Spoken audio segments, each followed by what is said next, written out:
நடிகர் தனுஷ் தனது வர இருக்கும் திரைப்படமான இட்லி கடை மூலம் இயக்குனராக மீண்டும் வர உள்ளார். இந்த படத்தில் அவர் இயக்குனராக மட்டுமல்லாமல் முக்கிய வேடத்திலும் நடித்துள்ளார். அவருடன் ராஜ்கிரண், சத்யராஜ், பார்த்திபன், அருண் விஜய், நித்யா மேனன் மற்றும் ஷாலினி பாண்டே என மிகப்பெரிய நட்சத்திர பட்டாளமே இணைந்து நடித்துள்ளனர். இந்த படம் டான் பிக்சர்ஸ், உண்டர்பார் பிலிம்ஸ் மற்றும் ரெஜின் மூவிஸ் ஆகியவற்றின் கூட்டு தயாரிப்பாகும். இந்த படத்திற்கு ஜி வி பிரகாஷ் குமார் இசையமைத்துள்ளார். கடந்த காலங்களில் தனுஷ் ஜிவி கூட்டணி மிகப்பெரிய வரவேற்பை பெற்றதால் இது ரசிகர்களிடையே எதிர்பார்ப்பை அதிகரித்துள்ளது.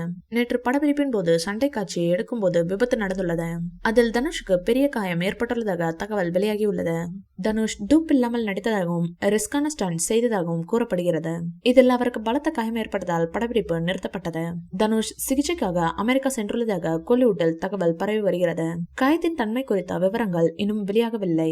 தனுஷின் குழுவினரும் இந்த விபத்து பற்றி இதுவரை எந்தவித அறிக்கையும் வெளியிடவில்லை. இந்நிலையில் நடிகரும் தனுஷின் மாமனாருமான ரஜினி அவர்கள் வீடியோ ஒன்றை பகிர்ந்துள்ளார். வீடியோவில் பேசியதாவது, இந்த மாதிரி ஊருக்கு ஆபத்தான காட்சிகளில் நடிக்க வேணாம் தனுஷ். நல்வாய்ப்பாக உயிருக்கு ஒண்ணும் இல்லை கடவுளே.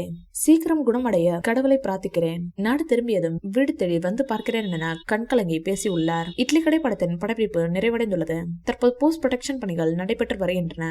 இந்த படம் அதிகாரப்பூர்வமாக அக்டோபர் 1ஆம் தேதி அன்று திரையரங்களில் வெளியிட திட்டமிடப்பட்டுள்ளது.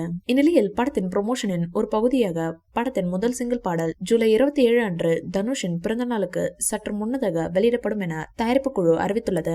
சிறந்த நடிகர்கள், அனுபவம் வாய்ந்த இசையமைப்பாளர் மற்றும் நடிகர் தனுஷின் இயக்கத்தில் தயாராகி உள்ள இட்லி கடை சிறந்த படமாக இருக்கும் என்று எதிர்பார்க்கப்படுகிறது. இந்த வீடியோ பிடிச்சிருந்தா லைக் பண்ணுங்க, ஷேர் பண்ணுங்க.